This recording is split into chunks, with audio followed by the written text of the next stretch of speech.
뜻을 위하여 십자가를 지신 거예요. 예수님도 우리와 똑같은 성격을 가진 분이었기 때문에 십자가 고난의 십자가인 줄 알아요.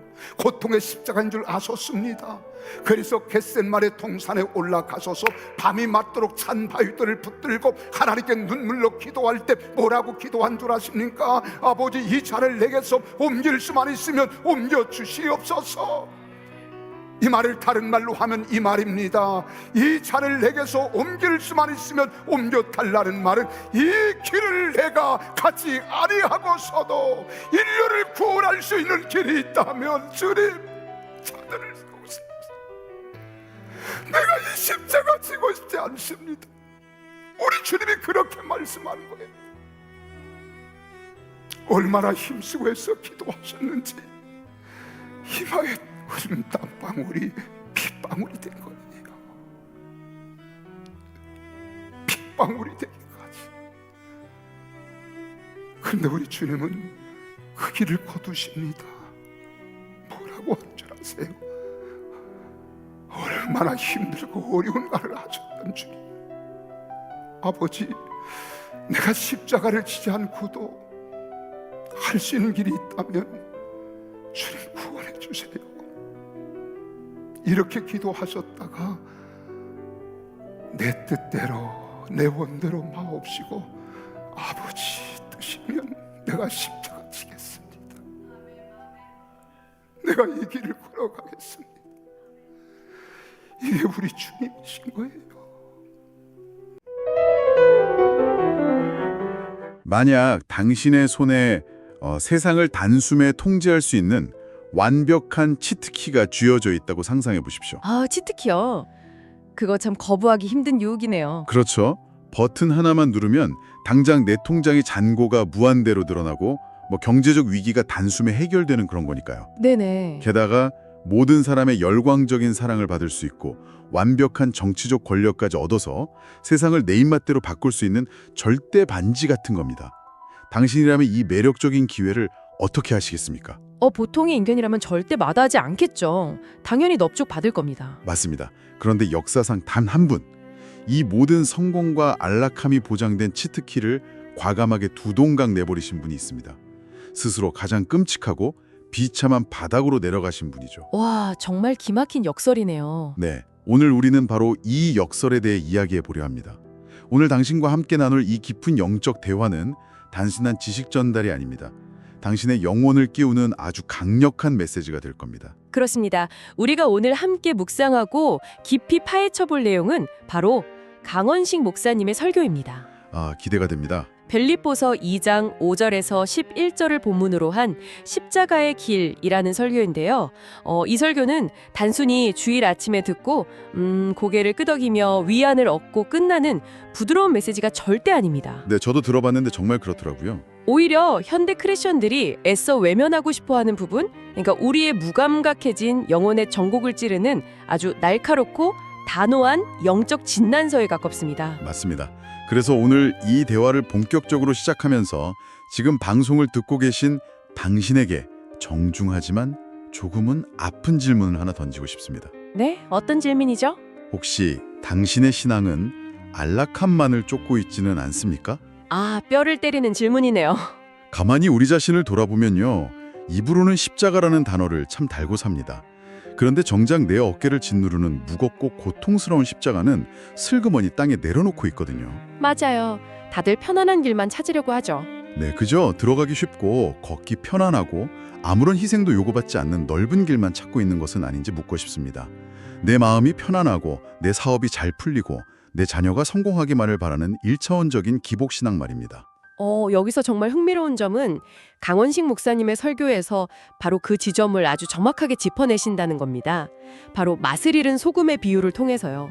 소금의 비유요? 네, 오늘날 교회가 그리고 크리스찬인 우리가 세상에 선한 영향력을 미치기는커녕 때로는 조롱의 대상이 되는 이유가 무엇일까요? 글쎄요, 윤리적인 문제나 교회의 시스템 문제라고 생각하는 분들도 많잖아요. 설교에서는 그게 근본적인 이유가 아니라고 말씀하십니다. 영적 권능이 사라진 진짜 이유는 우리가 십자가의 사랑, 그러니까 기꺼이 나를 희생하고 손해를 감수하는 그 좁은 길을 철저히 버렸기 때문이라는 거죠. 손해를 감수하는 좁은 길을 버렸다. 네, 소금이 짠맛을 잊는다는 건 화학적인 변화가 아니라 영적인 타협인 겁니다. 강원식 목사님 설교 말씀처럼 짠맛을 잃은 소금은 아무 쓸모가 없어서 결국 길가에 버려져 사람들의 발에 밟힐 뿐입니다. 무서운 말씀이네요. 길가에 버려져 밟힌다. 그렇습니다. 우리 삶에서 세상이 감당하지 못할 영적 권능이 사라진 결정적인 이유는 바로 그 무겁고 거친 십자가를 짊어지겠다는 사명을 잃어버렸기 때문입니다. 짠맛을 잃어버린 소금이라 안락함이라는 달콤함에 취해서 정작 신앙의 본질을 잃어버렸다는 게 참 아프게 다가옵니다. 그렇다면 이 잃어버린 짠맛, 우리 삶의 진짜 영적인 능력을 회복하려면 우리는 도대체 어떻게 해야 할까요? 해답은 분명합니다. 예수님이 직접 걸어가신 그 길의 궤적을 다시 추적해보는 것입니다. 자, 이걸 한번 파헤쳐볼까요? 우리가 흔히 예수님을 떠올리면 태어날 때부터 십자가를 지는 고난의 길이 운명처럼 고정되어 있었을 거라고 쉽게 생각하잖아요. 네, 보통 다 그렇게들 생각하시죠. 하지만 강원식 목사님의 설교를 보면 굉장히 충격적인 장면이 등장합니다. 예수님 앞에도 가장 쉽고 매력적인 세상 모든 사람에게 박수받을 수 있는 넓은 길의 문이 활짝 열려 있었다는 거예요. 맞습니다. 아까 말씀하신 그 치트키가 실제로 예수님의 손에 쥐어져 있었던 거죠. 네, 설교에 등장하는 예수님이 취하실 수 있었던 5가지 메시아의 길을 하나하나 뜯어보면 정말 소름이 돋습니다. 구체적으로 어떤 길들이었죠? 첫 번째가 돌을 떡으로 만드는 경제적 메시아의 길입니다. 상상해 보십시오. 지금처럼 경제 위기로 다들 죽겠다고 아우성칠 때 빈곤을 단숨에 해결해주는 존재가 나타난다면 어떨까요? 와, 전 세계 경제를 해결해주면 거의 완벽한 신으로 떠받들여지겠죠. 그렇죠. 그리고 두 번째는 성전 꼭대기에서 뛰어내려 천사들의 호의를 받는 종교적 메시아입니다. 오늘날로 치면 매일 기적을 생중계하는 최고의 인플루언서가 되는 길이죠. 대중의 환호와 인기를 한 몸에 받는 화려한 길이네요. 게다가 세 번째 길은 마귀와 타협해서 로마를 무너뜨리는 정치적, 군사적 메시아의 길이었고요. 네네. 네 번째는 헬라 철학자들의 선생이 되어서 아주 고상하고 안락하게 학문적 존경을 받는 철학적 메시아의 길이었습니다. 이 모든 게 정말 매력적인 길 아닙니까? 정말 땀 한 방울 안 흘리고 십자가에서 피 흘리며 수치당할 필요도 없는 가장 빠르고 화려한 성공의 하이웨이였네요. 그러니까요. 여기서 우리는 치열하게 질문해 봐야 합니다. 왜 예수님은 이 완벽한 넓은 길들을 철저하게 거부하셨을까요? 세상의 인기와 성공이 보장된 길인데 말입니다. 이것을 더 큰 관점과 연결해보면 그 해답을 찾을 수 있습니다. 강원식 목사님은 빌립보서 2장 5절에서 11절 말씀을 바탕으로 예수님이 좁은 길을 택하신 신학적 이유를 분석하시거든요. 빌립보서 말씀이요? 네, 예수님은 3가지 마음을 품으셨기 때문입니다. 그 첫 번째가 바로 자기 부인, 즉 비우는 마음입니다. 배우는 마음, 근본 하나님의 본체시지만 그 특권을 다 내려놓으셨다는 그 말씀이군요. 정확합니다. 하나님과 동등됨을 취하지 않으시고 자신이 누려야 할 특권과 권리를 스스로 완전히 해제해버리신 거죠. 그렇다면 두 번째 마음은 무엇인가요? 두 번째는 겸손, 바로 낮추는 마음입니다. 영광을 버리고 말구류에 태어나셨고 머리 둘 곳조차 없이 가난하고 소외된 자들의 친구가 되셨잖아요. 정말 철저하게 밑바닥으로 내려가셨네요. 네, 그리고 마지막 세 번째가 복종과 헌신의 마음입니다. 겟세마네 동산에서 땀이 피가 되도록 기도하시며 결국 십자가라는 끔찍한 사형틀에 끝까지 복종하신 겁니다. 자기 부인, 겸손, 복종, 결국 이 3가지가 하나로 뭉쳐진 결정체가 바로 사랑이군요. 그 지독한 사랑 때문에 그 모든 편안한 넓은 길을 다 포기하셨다는 게 참 가슴을 울립니다. 맞습니다. 신이신 예수님의 마음은 알겠는데 불완전한 우리 인간이 어떻게 이 자기 부인의 마음을 일상에 적용할 수 있을까요? 네, 현실적인 고민이죠. 솔직히 세상의 이치로는 나를 부인하고 낮추면 그냥 짓밟히고 도태되는 거잖아요. 세상의 논리로는 당연히 그렇습니다. 에고를 팽창시켜야 살아남죠. 하지만 강원식 목사님의 설교가 우리를 이끄는 가장 경이로운 지점이 바로 그 십자가의 역설에 있습니다. 역설이요? 네, 영적인 세계에서는 인간이 진정으로 자신의 알량한 에고를 깨트리고 자기를 부인할 때 그때 비로소 인간의 힘을 초월한 진짜 기적이 삶에 침투하기 시작한다는 겁니다. 에고가 깨어질 때 기적이 일어난다. 설교에 등장하는 베드로의 이야기가 딱 그 완벽한 예시겠네요? 네, 맞습니다. 신앙의 첫 관문이 내가 죄인임을 고백하는 거잖아요. 그렇죠. 그 갈릴리 바다에서 베드로가 밤새 그물질을 치고도 고기를 한 마리도 못 잡았을 때 네. 그 자존심 상한 전문가 어부에게 예수님이 그물을 던지라고 하시니까 그물이 찢어질 듯 고기가 잡혔잖아요. 네네. 보통 사람이라면 그 대박 만선의 순간에 와 이거 사업 아이템이다 하고 계산을 돌렸을 텐데 말이죠. 그게 일반적인 에고의 작동 방식이죠. 그런데 베드로는 어떻게 했습니까? 주여 나는 죄인이로소이다 나를 떠나소서 라며 배 밑바닥에 납작 엎드렸잖아요. 네. 철저한 자기 부정이죠. 사도 바울이 나는 죄인 중에 괴수라고 고백한 것과 똑같은 맥락 아닙니까? 정확하게 보셨습니다.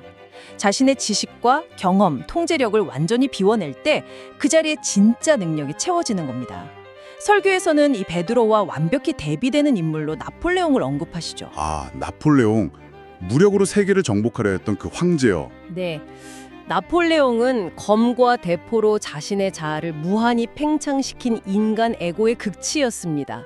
하지만 그 화려했던 넓은 길의 끝에는 결국 한 평의 쓸쓸한 무덤만 남았죠. 무덤만 남았다. 참 허무하네요. 반면 예수님은 자신을 죽이는 십자가 사랑으로 온 세상을 정복하셨습니다. 이게 바로 우리가 자기 부인을 실천해야 하는 진짜 이유입니다. 자아를 팽창시킨 자는 한평 무덤에 걷히고 자아를 죽인 자는 세상을 살려낸다.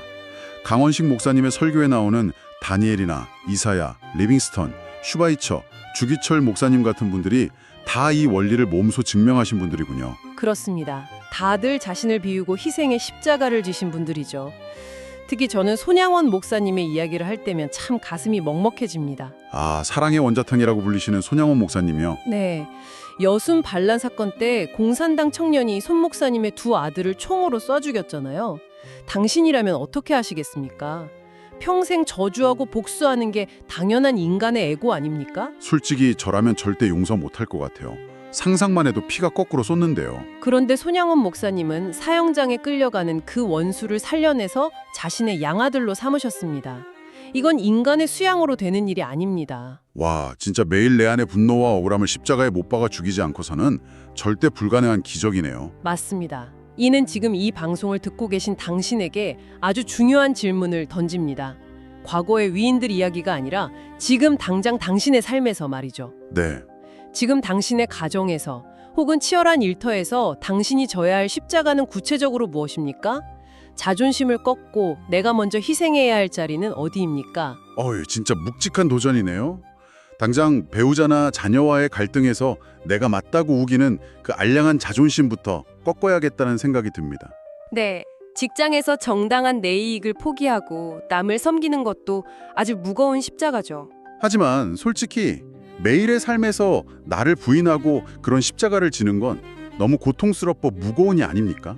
그냥 편안한 넓은 길로 도망치고 싶어질 것 같은데요. 당연히 두렵고 고통스럽죠. 하지만 우리가 기꺼이 이 길을 걸어갈 수 있는 궁극적이고 영광스러운 이유가 기다리고 있습니다. 그렇다면 이 모든 게 당신과 나의 삶에 무슨 의미일까요? 오늘 우리가 깊이 파헤친 이 탐구 내용을 한번 갈무리해 보겠습니다. 네, 정리해 주시죠. 강원식 목사님의 설교를 통해 우리는 아주 뼈아픈 진실을 확인했습니다.